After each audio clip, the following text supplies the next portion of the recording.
Hi guys, welcome back to AK rights and vibes. ప్రతి ఒక్కడికి అదృష్టం దురదృష్టంలాగా పడుతుంది. మాకేంటో దురదృష్టం అదృష్టంలాగా పట్టింది. నైట్ వర్షం పడింది, అది కూడా లైట్గానే పడింది. ఇంటి ముందే పార్క్ చేశాను బైక్. నెక్స్ట్ టైం మార్నింగ్ తీస్తే లైట్స్ వర్క్ అవ్వట్లేదు.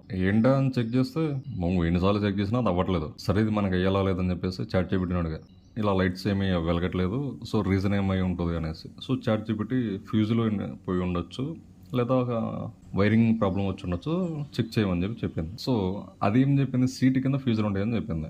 బట్ అవి సైడ్ బాక్స్లో ఉంటాయి. ఇప్పుడు బండి కొన్న కొత్తలో చూశాను, తర్వాత నాకు గుర్తులేదు. సరే ఇది అంతా అవ్వదని చెప్పేసి మెకానిక్ బాబాయ్ దగ్గరికి వెళ్ళా. సో తీరా బాబాయ్ దగ్గరికి వెళ్తే అక్కడ 10 నిమిషాలు వెయిటింగ్.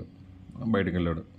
సో వచ్చాడు, చూశాడు, చెప్పాను ప్రాబ్లం వెలగట్లేదు, మీటర్ కూడా రన్ అవ్వట్లేదు, సో ఫ్యూజులు పోయి ఉండొచ్చు, చెక్ చేయమని చెప్పేసి. సో బాబాయ్ ఫ్యూజులు చెక్ చేశాడు. ఫ్యూజులు చెక్ చేస్తే నిజంగానే పోయాయి. అందులో ఒకటి 10 వోల్ట్ ఫ్యూజ్ పోతే 15 వోల్ట్ ఫ్యూజ్ అక్కడ పెట్టేశాడు. ఏమి కాదా అని అడిగాను. ప్రాబ్లం లేదు, రన్ అవుతుంది, అసలు అంటే ఏది పెట్టినా ఓకే, ప్రాబ్లం అయితే లేదని చెప్పాడు. అది ప్రాబ్లం అవుతుందా లేదా అనేది నాకు తెలియదు. ప్రస్తుతానికి 15 వోల్టేజ్ పెట్టిన దాంతోనే రన్ అవుతుంది బండి. ప్రాబ్లం అవుతుందో లేదో నాకు తెలియదు.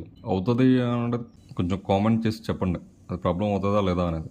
దురదృష్టం అదృష్టంలా పట్టింది మనకి. చనిదేవుడు కూడా ఎంత రిక్వెస్ట్ పెట్టుకున్నా పోవట్లేదు. దీన్ని లవ్ చేసేవాడు ఎవడో లేడరో, నేనే నేను లవ్ చేస్తాను అని చెప్పేసి వెనక్కి తిరుగుతున్నాడు. ఏం చేద్దాం చెప్పండి. That's it guys, thank you for watching. Please follow and comment, also like and share. Thank you for watching.